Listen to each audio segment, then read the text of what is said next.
And welcome to Hannity, and we are coming to you live from the MGM Grand. We're in beautiful Las Vegas, where in less than 48 hours, Donald Trump and Hillary Clinton will face off in the third and final presidential debate right here on the Fox News channel. Also tonight, new information released by WikiLeaks could upend Clinton's presidential campaign. And today, the FBI releases documents related to the Clinton server investigation. And what did they uncover? But a quid pro quo offer. We'll explain that in just a few minutes. Newt Gingrich will also join us, as well as Laura Ingraham. But first tonight, we'll report what the mainstream media refuses to tell you. Now, get a pen and notepad ready. Throughout the program, we're going to put a lot of things up on the screen that you're going to want to see.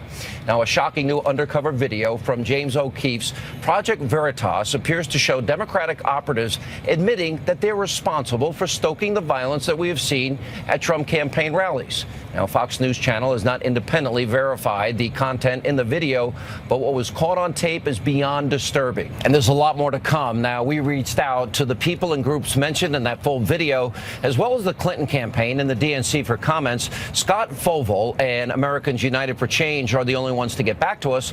Foval's statement about the video reads in part, quote, "This scheme to cast legitimate organizing activities as a sinister plot is nothing but a ruse." Foval later goes on to say, "All who view these recordings should remember that they are speculative conversations where we attempted to correct a misguided idea put forth by O'Keefe and his cronies, and we did not take the bait." And the president of Americans United for Change, Brad Woodhouse, he responded to the video by saying in part, quote, "Americans United for Change has always operated according to the highest ethical and legal standards." Scott Foval, he's no longer associated with Americans United for Change. All right, now here to get the reaction, we bring with us the author of the New York Times bestseller, Treason, former Speaker of the House, Fox News contributor Newt Gingrich. I want to read one more thing that came out here, Mr. Speaker, if I may, because in this video, they explain the flow of money and their rapid response operations. And this is what they say. The campaign pays the DNC. The DNC pays Democracy Partners. Democracy Partners pays the Foval Group. The Foval Group goes out and executes the on the ground, meaning when they foment anger and fighting and even take credit and brag about that they're responsible for what happened in Chicago when they stopped Donald Trump from giving a speech. What is your reaction to all these tapes? Well, I think if it turns out to be a systematic organization that blocked Trump from even having a meeting in Chicago, it's a direct assault on democracy and on the rule of law. And of course, just yesterday, you had a Republican campaign headquarters in North Carolina that was firebombed, something which I think was an act of intimidation that's designed really to say to people, you better not go to Republican headquarters. Who knows what's going to happen? I mean, this is the sort of thing the left is so terrified of a genuine outsider winning that you're getting this kind of really illegal and anti-American activities that we should all be condemning, including, by the way, Hillary Clinton. I mean, she should adamantly condemn it. She should fire anybody who's in the chain that paid for it. And let's clean this thing up. Well, Mr. Speaker, I take it a step further. I want to know what she knows and when she knew it, because they are more than suggesting. They are saying on this tape that they are coordinating with the DNC. They are coordinating with, by the way, that would be a violation of campaign finance law. But all of this is coordinated. All of this is designed, that this is organized by them around the country to create a false image that Trump campaigns are violent. And they said they're doing it in every city, in every town, in every state. And they themselves are fomenting the violence. I mean, what does that say if the DNC and the campaign's involved in this? Well, one of the tragedies of having a politically corrupt Justice Department is that there's nobody there to do the policing. I mean, who are you going to turn to? Because these people are so deeply now committed to a corrupt establishment that you can't get the kind of response you ought to be getting. And this goes all the way back to 2012, when there were clear examples of voter intimidation in Philadelphia, and the Attorney General himself refused to investigate it. So I think these people are living in a gray zone that is being created by the decay of the justice system in the United States. They call it conflict engagement is how they describe it. But I want to go back to this, how this is all intertwined here. Foval explained and is on tape here saying that they set it up to allow the DNC and the Clinton campaign plausible deniability in the event that the nature of deliberate violence is discovered. The thing that we have to watch is to make sure there's a double blind between the actual campaign, the actual DNC, and what we're doing. A double blind so there can be plausible deniability that they heard anything about it. What is he? Well, he's admitting they're coordinating. He's admitting that they're involved. He's admitting they're informed.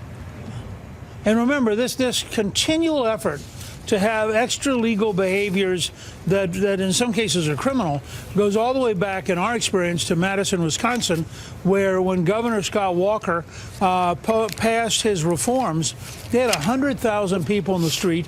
They had the Capitol occupied for 6 months. And remember that both the governor and his wife had death threats. I mean, people on the left are terrified that they're going to lose their control of government and they're going to lose their ability to dictate to the rest of us. And this is the kind of stuff we should expect. And if Trump wins, you're going to see more stuff like this as they try to stop the reforms. Let me now move on to the discoveries, both of the FBI and their investigation and WikiLeaks and what we're discovering.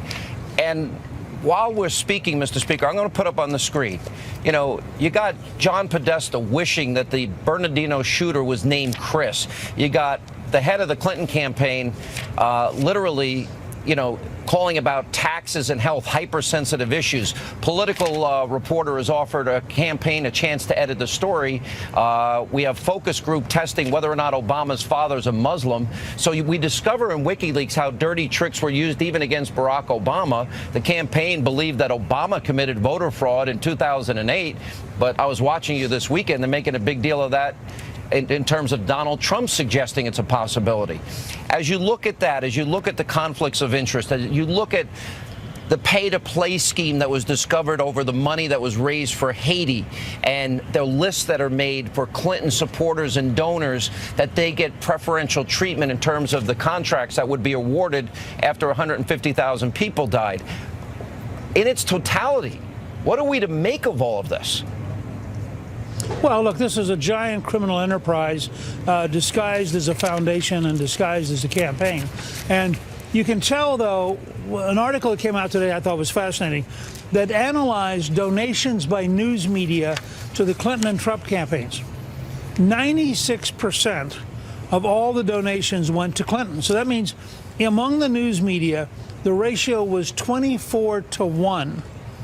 In favor of Hillary Clinton. Now, of course, they wouldn't suggest that they're biased, but 24-1, which, by the way, is about the same number as the amount of minutes dedicated Friday a week ago between the Trump 11-year-old tape and WikiLeaks. It was 23 minutes on Trump and 57 seconds in all three networks combined on WikiLeaks. So part of what's going on is the elite media, which really shouldn't be considered news media. They're really propaganda. I'm thinking that the Columbia School of Journalism should rename itself into the Columbia School of Propaganda, because these people aren't engaged in news.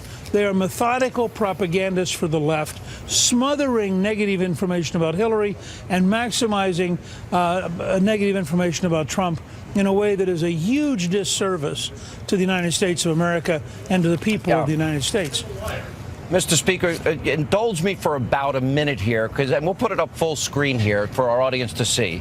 As I just run down the list of revelations here that the news media is not reporting, as they seem obsessed with allegations one after another about Donald Trump that one by one seem to be becoming debunked. But, you know, we know that Clinton had a public and private position on many of the main issues. If we can put this up on the screen, guys. And Obama knew about the Clintons' private email account. And we know that Clinton claims Saudi Arabia and Qatar funded ISIS. Well, that's fascinating, considering, you know, both of them abuse women, gays and lesbians, and persecute Christians and Jews, and they still accepted money from them. That Clinton showed concern about vetting refugees, said we can't possibly vet them. That means she's willing to gamble with the lives of the American people. That Clinton bragged about being invited into Putin's inner sanctum. She was giving Donald Trump a hard time about that she said she's removed from the struggles of the middle class. She's so rich. They have a plan to attack Catholics and evangelicals and infiltrate the Catholic Church. She admitted a no-fly zone would be very difficult, but supports it publicly. She went back and forth over the Keystone Pipeline, said fracking was a gift. She praised Wall Street in her paid speeches. She supported a plan that would cut Social Security. She showed support for open borders and an open hemisphere. She hated to use the term everyday Americans. Then we've got the media, CNBC offering Clinton advice.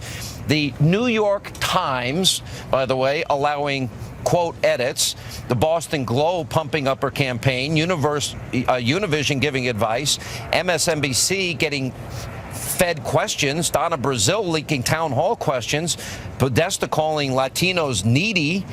I mean, I can't even touch the surface here, all of which describes corruption at a level, I'll be honest, that is bigger almost than Watergate to me. But the news media is ignoring it. No, look, this is 100 times bigger than Watergate. Watergate was the stupid action of a handful of people who actually got caught up in the cover-up. Remember, Watergate is one break-in of the Democratic National Headquarters, and then the effort to cover up how it happened. That is a fairly narrow thing. This is a level of corruption that permeates the federal government.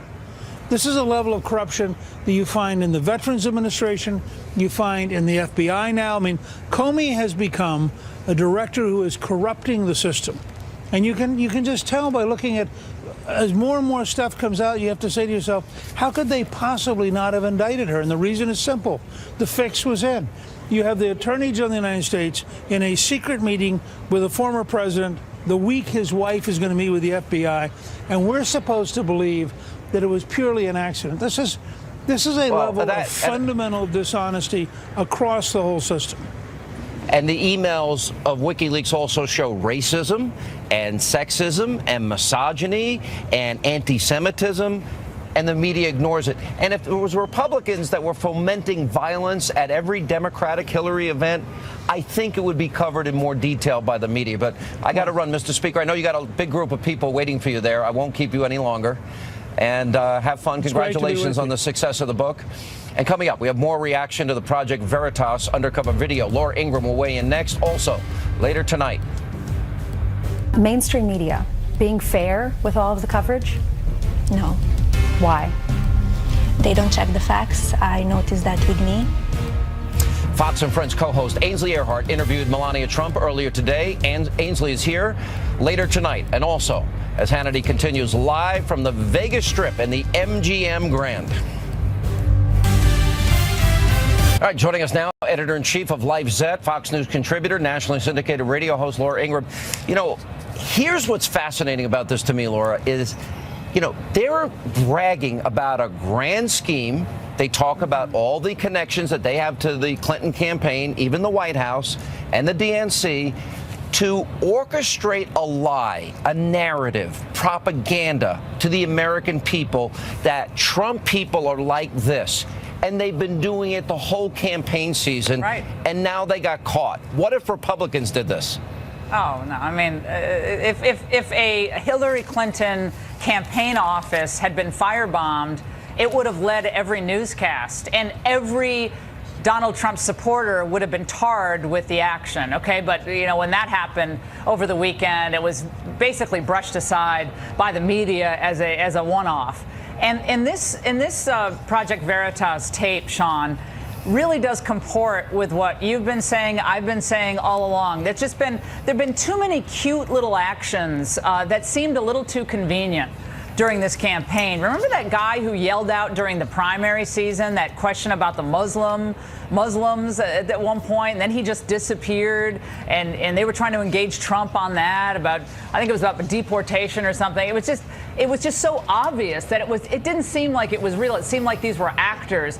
Remember, Hillary Clinton had that little girl ask her the question at the event last week or the week before. It turns out the question was scripted by her parent, who himself had a connection to state government in Pennsylvania. So a lot of this stuff is fraudulent, and a lot of this stuff is orchestrated, and it's propaganda. And it is exactly what Hillary's record is: fraudulent, filled with propaganda, filled with lies, filled with media, amplifications, and it goes along with the entire campaign's outlook, frankly. It doesn't surprise me one bit. This is right out of Rules for Radicals. This is Saul Alinsky.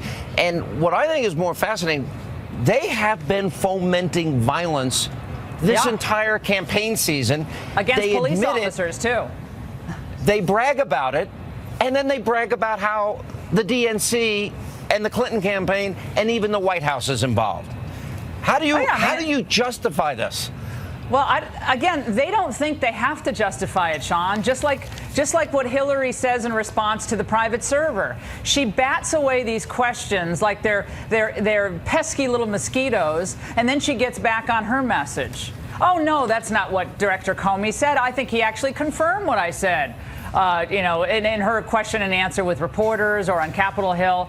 So their modus operandi here, Sean, is to deny and then quickly move on. And it works for them because, unlike with Trump, the press they talk will about let creating it go. plausible deniability, but this is so serious that they brag about. We've got operatives in every state. They're going to every event, and they're fomenting violence. And they've been trained how to ask the questions. They even admitted they're responsible for Chicago. There was that 69-year-old woman. Apparently, they claim was an operative, and they get people in line at 6 a.m. so that they're in the front, so that the media hears their question, and the media buys it hook, line, and sinker.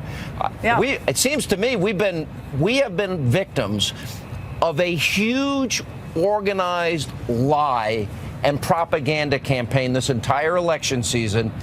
And I got to take a break, so I'm going to ask you about WikiLeaks when we get back. More with Laura Ingraham straight ahead. Plus, the FBI releases more documents today related to Clinton's email investigation. Wait until you hear what a senior State Department official tried to get the FBI to do, and then later tonight.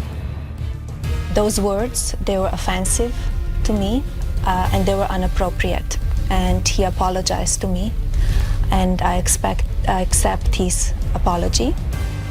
Our own Ainsley Earhardt interviewing Melania Trump earlier today. She is here with that exclusive interview and more as we continue. Hannity live from the Vegas Strip and the MGM Grand. Straight ahead.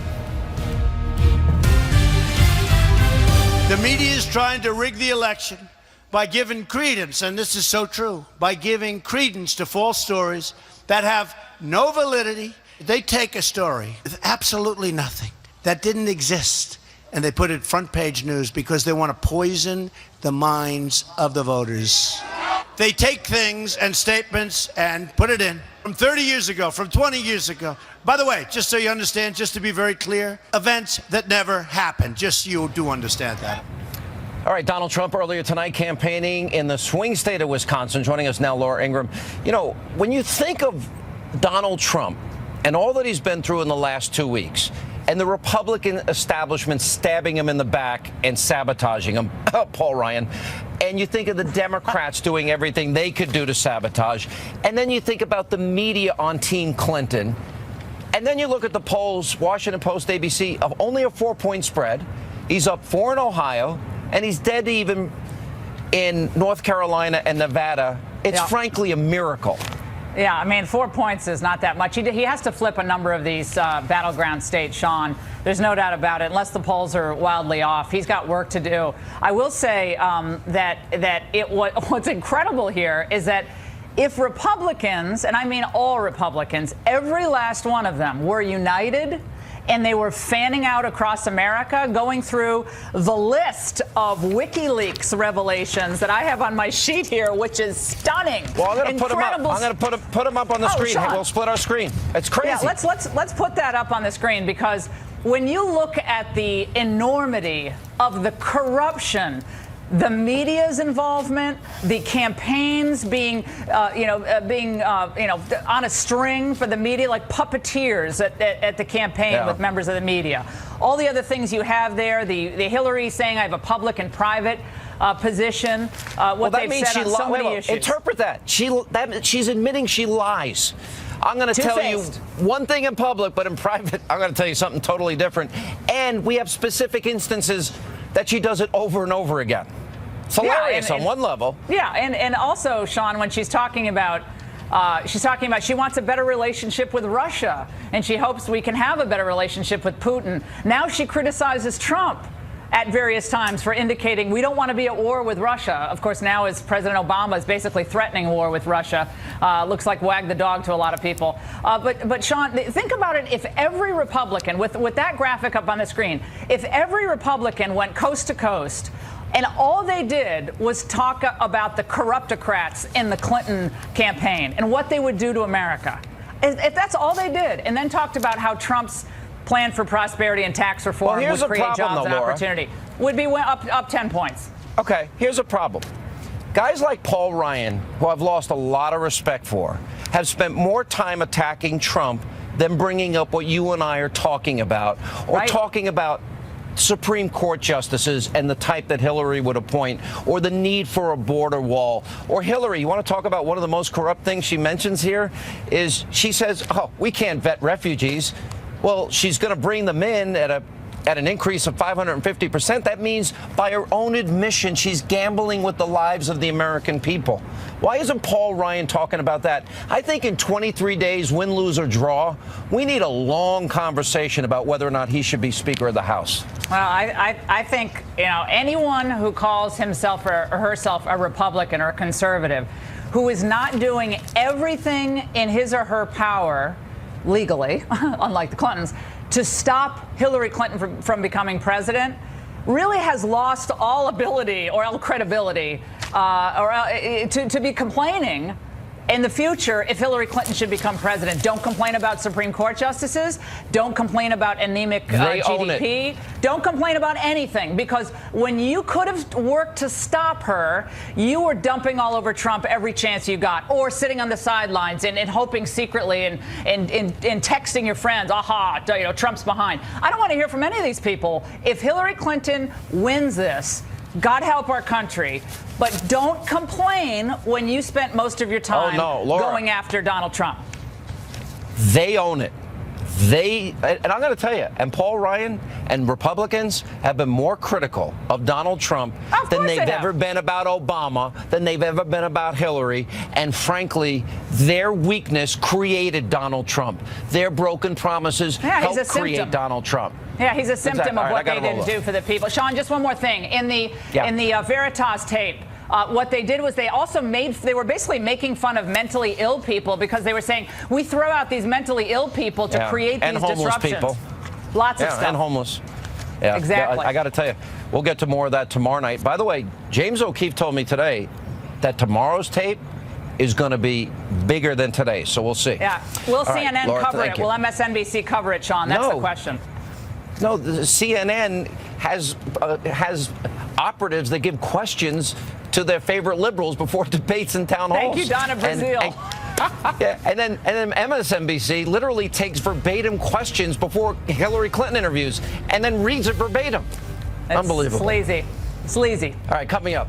Today, the FBI released a new batch of documents related to Hillary Clinton's email investigation, and they reveal that a senior State Department official wanted to make a deal with the Bureau over the classification of Clinton's emails.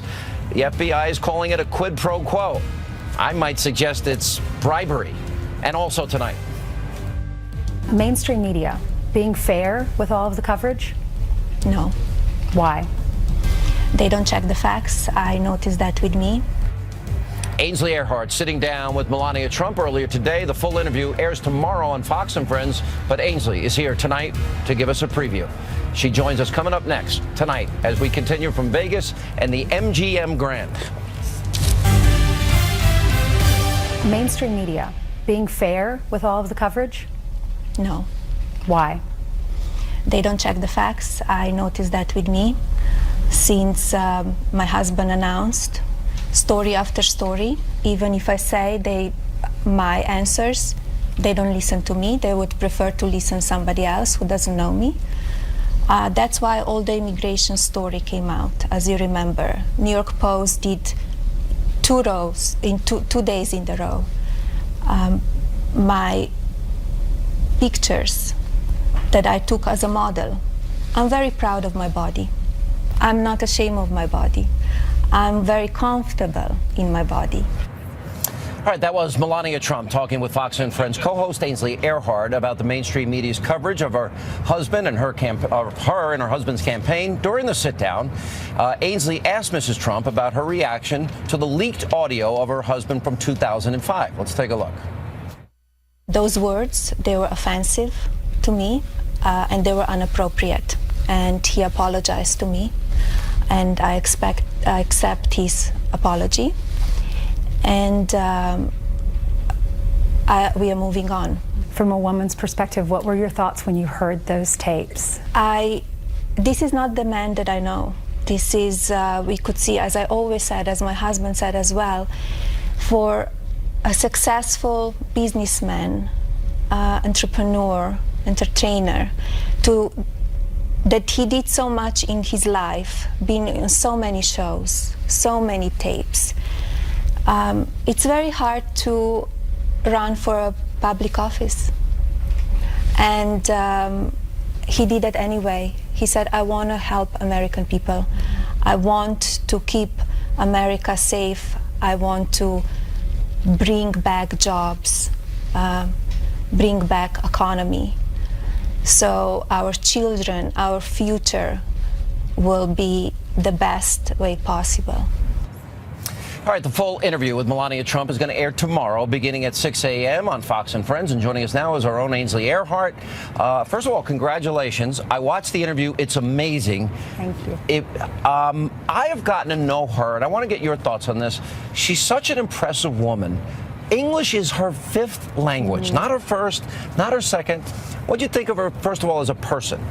As a person, she's extremely strong, Sean. I was very impressed with that. We walked through the apartment, and I said, look at your view. We're looking down at Central Park. You and I both moved here. We first came as tourists, then we both moved here. I said, and look at you. You're living over the place where every tourist in New York City comes. You come from a different country. You speak so many languages. You're married to a man who could be the president of the United States. You could become the first lady. If that's not the American dream, I don't know what is. And I said, do you pinch yourself when you're walking through? There it is. At that moment, I said, do you pinch yourself when you're walking through this apartment? She said, Ainsley, I don't have time to pinch myself. Yeah, by the way, I've been in that very same room, and I feel like I got to be careful. I don't want to mess anything up in that room. I know. All right. It's beautiful. It's a pretty extensive interview. You asked her very specific questions about, for example, the women coming forward, about Donald Trump, and I thought she gave a very strong answer. Here it is. Oh, okay. I was not surprised in one way because, as I said before, everything was organized, and it is 3 weeks before the elections. All these women coming out, and they are allegations that they are not true. Why now? Why 3 weeks before the election? And what they're accusing my husband, that is not the person that I know. What is your message to these women? What would you like to say to them? That all the allegations should be handled in a court of law and without the evidence. To accuse somebody, is a man or a woman, it's damaging and it's unfair. Why do you think they would make this up then? Because they want to damage the presidency of my husband. And it was all planned, was all organized from the opposition. You know, Ainsley, I think you raise a very, very tough point about these women, but I was watching Judge Jeanine Pirro over the weekend, and for example, one of the main accusers was on a flight with Donald Trump, and the guy that was sitting in the seat next to them totally debunked that story. But when you reveal it 3 weeks before an election, it becomes very difficult for the person being accused. What did you think of her answer on that? Yeah, I mean, I thought her answer was fair. She said, there's no evidence, so let's take this to court. Prove to me you just can't come out a few weeks before the election and damage my husband's reputation and say these things about a father without any evidence. But from a woman's perspective, I mean, I definitely see both sides. And here they are. Like she said, it was coordinated. So many women came out at one point. She did make a good good point, saying, why didn't one or two come out periodically if that were the case? Why didn't they come out immediately when this happened, if it did happen? She said, why did they all come out together, and it happened to be just a few, 22 days out from the election? And it's also relevant in this sense that I interviewed Juanita Broderick, Paula Jones, and Kathleen Willey and Kathy Shelton. And one of the things that surprised me in that interview, Ainsley, was they didn't get requests to be interviewed by many of the same media outlets that have gone wall to wall on this. You asked one really important follow-up question that I want to sneak in here, and that is what she thinks about them probing Bill Clinton, considering we know that the Monica story is true, we know the Jennifer story is true, and he did pay $850,000 to Paula Jones. Let's roll it. Is it fair for the media to bring up Bill Clinton's past, or for Donald Trump to bring up Bill Clinton's past? Well, if they bring my past, why not? So they're asking for it. They're asking for it. They started. They started from the beginning of the campaign, putting my picture from modeling days, as you want that to be your first lady. That was my modeling days, and I'm proud what I did. I worked very hard. I think that was a good answer. Ainsley, just to tell people, programming note, set your alarm. The entire interview with Melania airs tomorrow morning, right? That's right. Tomorrow from 6 to 9 Eastern time, we're going to be on with Melania. I sat down with her for an hour and a half talking about how they decided to run together as a couple. Her immigration papers, people have questioned whether or not she came here legally. She talks about that. Her advice to her husband for the debate on Wednesday. Why we don't see her out on the campaign trail as much. That answer was a strong answer. And when are we going to see her out more, and Ivanka more? People always request those two things to all of us. So there you go. Lots more that I'm not including. All right, Ainsley, great interview, great job as Thanks, always. Sean. Thank you so much for sharing it with us. And coming up, the FBI releases new documents about the Clinton email server investigation and reveals that a senior State Department official tried to cut a quid pro quo deal over the classification of Hillary's emails. We're going to have the details coming up straight ahead. And welcome back to Hannity. We're live from the Vegas Strip, the MGM Grand. Joining us now, the host of Justice, Judge Jeanine Pirro, the chairman of the Tea Party Forward Movement, civil rights activist, longtime friend Niger Innes, and from the Washington Times, Charlie Hurt. I got to praise you. You had such an amazing show this weekend. You broke a lot of news about you had one person after another debunking these women that the media's gone nuts with, but they ignore WikiLeaks. Well, they ignore WikiLeaks, and all of these women, we were at least able to prove with the Bill Clinton women, they had all made statements. They all had corroboration. Let's put that away. Then the man just arrives from England, debunks the whole idea of the woman in the first-class cabin. By the way, she's the one that said 15 minutes was okay, but after 15 minutes I was uncomfortable. Second base okay, but don't do anything after that. And then the other guy, who was a cousin who claims that Donald second base, you are taking us back to the 70s. I know. I'm sorry. I'm no spring chicken. But listen, aside from that, the other thing is that by the way, guy the New York says, Times is here. They're going to report all this. I know. Don't admit. He also says that the woman who says she's molested invited Donald Trump after the alleged molestation to a restaurant. He didn't go, so now she's upset. Her own cousin said it. Niger?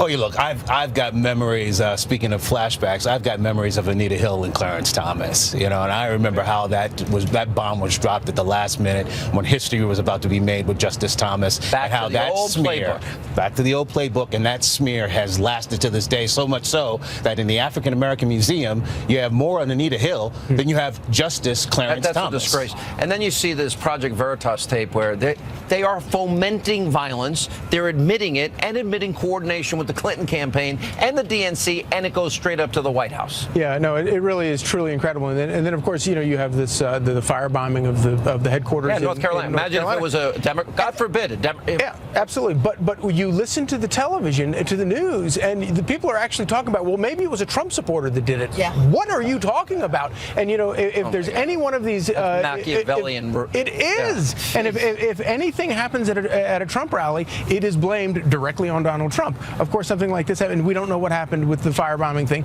but the idea that people would even entertain the notion. But here's the deal. They've covered they have created a false story, a narrative, violence at Trump rallies. Now that we know it's fomented entirely and organized entirely by Democrats, how do we get that message to the American people in the next 21 days? it's going to be very hard because the mainstream media is absolutely opposed to it. It's really up to Donald Trump. They are an extension of Hillary. Right. It is up to Donald Trump at this debate on Wednesday night to do it. And you know what? He's got to do their job again, right? Absolutely, no question about it. He's got to do their job. And you know what? Things like this backfire. I mean, the pylon is so profound. I have so much faith in the American people. So do I. You've never had such a sneak preview of the corruption and the I'm not sure. For the first time, I have no feel how this is going to turn out. The fact that he is still standing after the last 3 weeks, what he has endured from the media. By the way, he's up in Ohio by 4, tied in Nevada here, and tied in North Carolina. I got a break. All right, we'll continue. Hannity, MGM Grand, and I'll be gambling in about 6 minutes. Straight ahead. All right, unfortunately, that's all the time we have left this evening. Now, quick programming notes. Don't forget, set your alarm and wake up early so you can watch Ainsley's full interview with Melania Trump. It's all happening on Fox and Friends in the morning. Also, this Wednesday, the final presidential debate, Donald Trump, Hillary Clinton, moderated by Fox News Channel's own Chris Wallace. Don't miss it. It's happening right here on the Fox News Channel. All right, we are here tomorrow night from the MGM Grand. It's Hannity out. I'm hitting the tables. Have a good night.